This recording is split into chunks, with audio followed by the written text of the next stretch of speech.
I don't, dude, you see people develop in different ways. And I really think like learning from good comics is the best way to do it. And then if you're in like club circuits and stuff, you see some of these people come through and you're like, what the fuck is this? Like Yeah. the best, uh, Dave Landau has Uh-huh. told me some fucking hilarious stories about the road, just like because he developed on the road and Yes. the Yeah. shit Yeah. that you just sort of come across. There's no checks and balances. Like there's nobody in the back of the room telling you, like, hey man, don't do that shit. It's fucking Right. ridiculous. Like, don't do that. And it leads to like some pretty god awful comedy.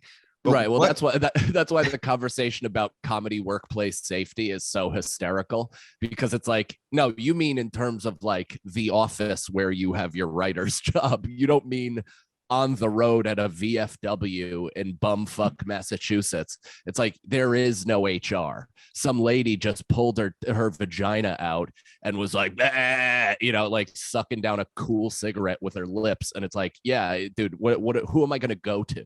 it's With fucking that, ridiculous. And if you go complain to the booker too, like good then you luck won't getting, work. yeah. It's Yeah. just, and is that right? No. No, but like it's the business. It's just Yeah. fucking. It sort of is what it is. And Well, I don't. because this shouldn't be a business. It's That's like it's a pirate ship. It's ridiculous. That comedy, the reason why like all these things are now entering comedy is because comedy has gotten too popular. It used to be for people with a sense of humor, but now with social media, it's expanded and everybody realizes that everybody thinks they have a sense of humor, but about 11% of human beings on earth have a sense of humor. It's Like true. that's it. You know what I mean? And now it's so big that these unfunny morons are chiming in on what it should be. And it's like, no, you don't even understand that you don't have the right to comment on this because you're not funny. And that just like, that blows everybody's mind. I can't imagine the fights you've gotten with on your comment section. The I mean, I video don't that fuck you with that just anymore. posted, the video you just posted, that lady, the clam lady, is fucking Mhm. hilarious. Like anybody listening or watching has to watch this shit because it was super funny. But like I want to get back to your development stuff a little bit. Mm. Yeah, You yeah.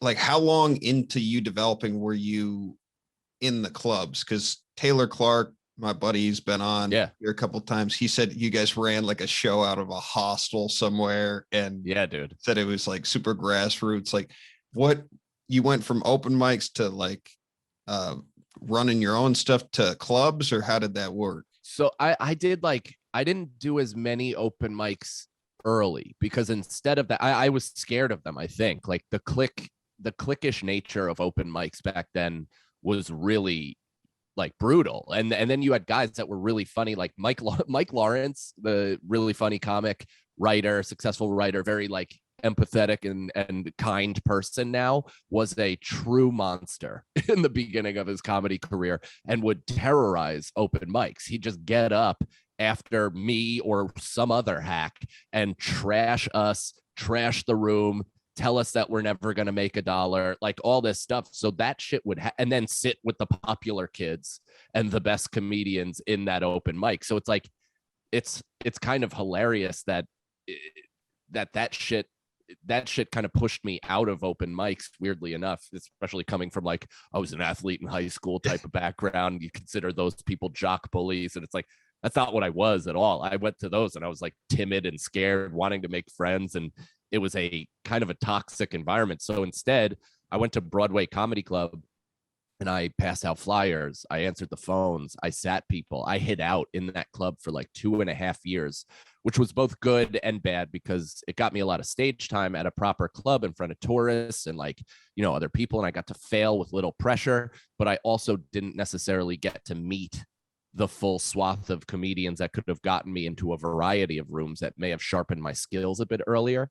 Mhm. But I was also drinking a shitload at the time too. So I was funny, but I wasn't sharpening the tool as quickly. And I think it's because I was probably like, sucking down so much booze. What was the day job too? Like, weren't you at like some kind of marketing agency and shit?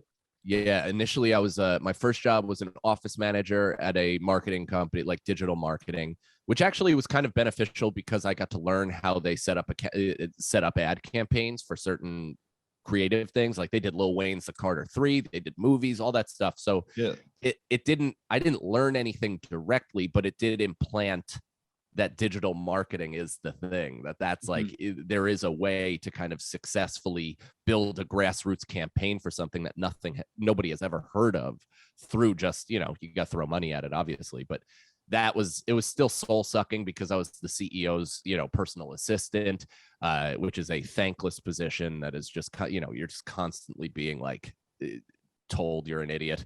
And then after that, I got an office manager / IT job, which I don't have any computer background whatsoever. I lied during the interview. I thought it was just for an office manager job. And they were like, so you're a Mac specialist? And I was like, all my life. Like, just instantly lied sociopathically. They never put me to the test. And I just had that job for 5 years. While I was doing comedy, I was networking the entire company. I was setting up servers. I was doing desktop support at everybody's station. I literally had never opened a Mac computer in my life until that job. And then I just Googled my way through 5 years of employment. That's fucking amazing. That is white privilege. Yeah. That's so funny. So what was were you still drinking at that time? Oh yeah. I mean, there is no, I think actually working in a marketing company might be worse for alcoholism than doing comedy. Because dude, they're like 3 p.m. on a Friday, sometimes on a Tuesday. There's like whiskey tastings. They're constantly trying to prove how cool they are and hospitable towards their employees, that they make it so the place you don't want to leave. So you're just shit-faced from 3 p.m. on almost every single day. And I was in charge of buying the booze. So every time I would buy the booze for the office, I'd like peel off an 18 rack for myself. That's so and great. Bring it home.